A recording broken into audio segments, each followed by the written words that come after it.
Yeah, it's so windy right now. There's a lot of people. But I'm not shy in vlogging because I have my GoPro now. Isa lang.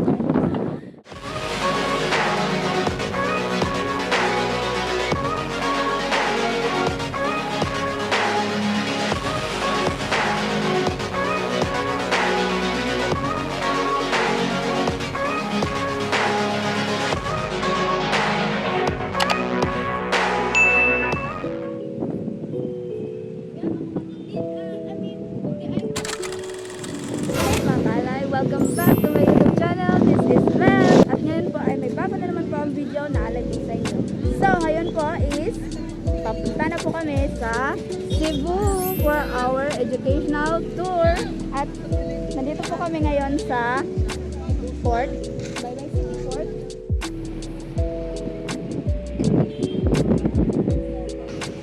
So the buses are already here.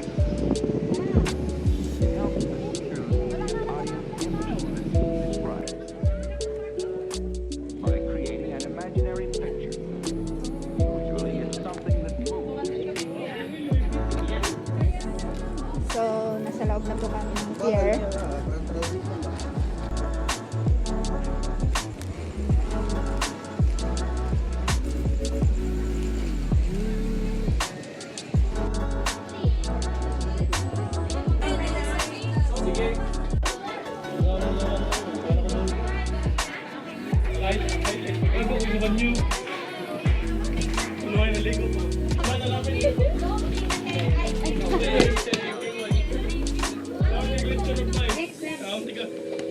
Nakita niyo.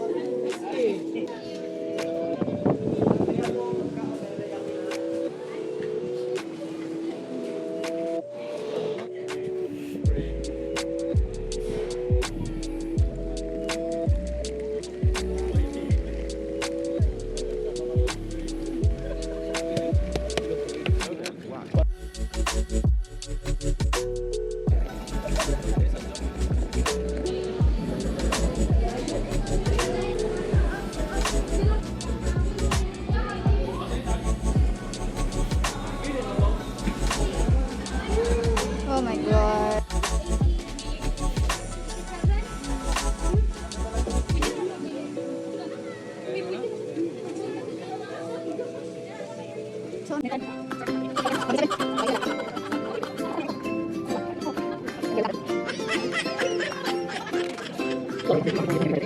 Charges. Station located beside the information counter. Thank you.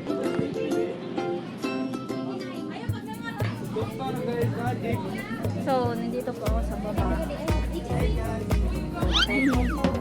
So, mga kalay, andito na po tayo ngayon sa bed ko. Dito sa bar ko. Economy B92. So, nasa baba po ako ng double deck na bed. Nasa gilid ko lang po yung dagat. Pero may wall naman. So, okay lang. Please wish us a safe trip, mga kalay. Lalo na first time ko pa pong magbiyahe.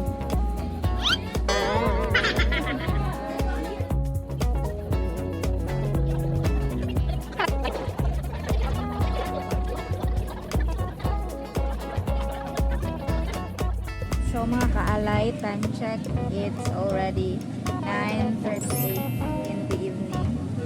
At siguro maya-maya is magsisimula ng lumayag ng barko. Actually kanina po 6 PM pa po kami nag-antay. Sobrang tagal namin nag-antay kanina. At hanggang ngayon hindi pa po kami nakabiyahe. Yung feeling na inaanto ka na pero nilalabanan mo. Hindi po ako pwedeng matulog mga kaalay kasi ako lang mag-isa. Walang mababantay ng gamit ko. So, labanan natin yung ito. So, as of now, nagbabasa po ako ng book.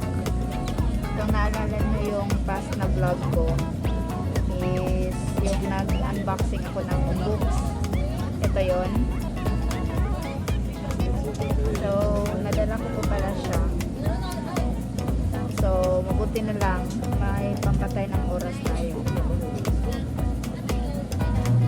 nilalapit ko nga po pala yung mukha ko mga kalay kasi sobrang ingay dito. Hindi niyo ako maririnig kasi wala akong mic. So, mas better ko lalapit ko yung mukha. So, siguro po maya-maya mga 10 PM aalis na po itong barko namin. Ang sinasakyan na pala namin is Roblo. So, yeah. So, ito po yung sitwasyon ngayon.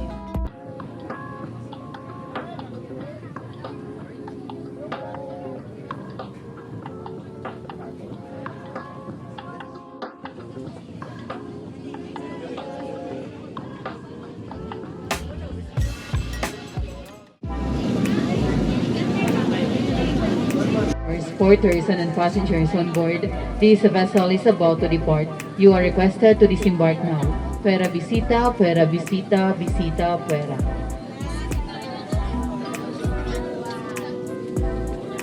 Attention all deck hands, all deck hands, all deck hands. Please proceed to your respective maneuvering station and prepare for docking maneuver. Man your station, forward and up. Tao sa proa, tao sa pupa, standby. All deck hands, standby, standby, standby. So, as of now po mga kalay, paalis na po yung barko. Paalis na po kami kasi umaandar na siya. Time check, it's now 10 PM. At kumakain na po kami kasi gutom na. Yung iba, natutulog na po. Pero ako, hindi pa ako inaantok. Mga kalay, as of now, nag-move na po yung barko.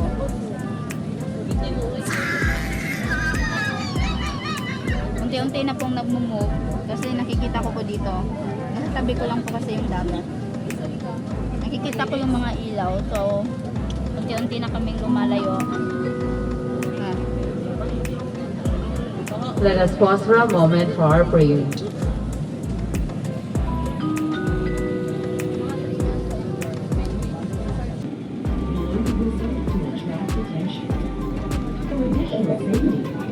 This vessel has lifeboats which will be released at the indicated location.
So, andito na po kami sa bus. We arrived almost 4 AM kanina. At hindi na po ako nakapag-vlog. It's because I'm sleepy.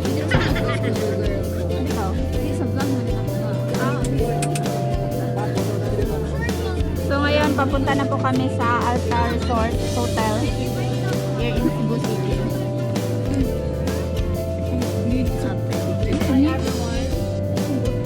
Ay, sa gawas na nga.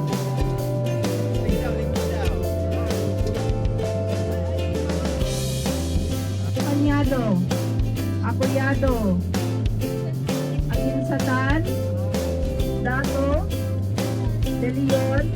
Before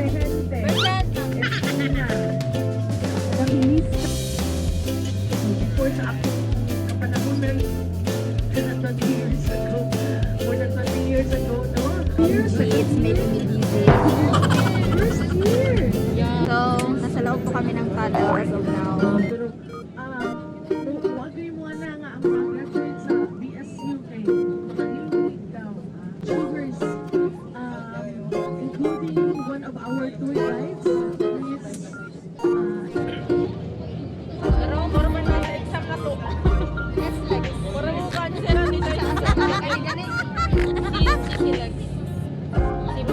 For the Baling Expressway. alright, at this moment, we are at the coastal road of the South Road Properties. So, isa pa mo. Ako.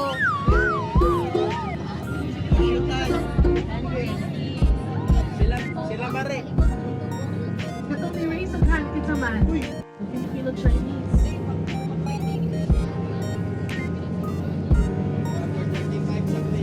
So, left will be the arena tungkol po. It has, this is 8.9 kilometers long. And the pylons, kanang tower gani, kanang doon ka tower, ang which is the Sisilex, joint venture by the Spaniard, Portuguese,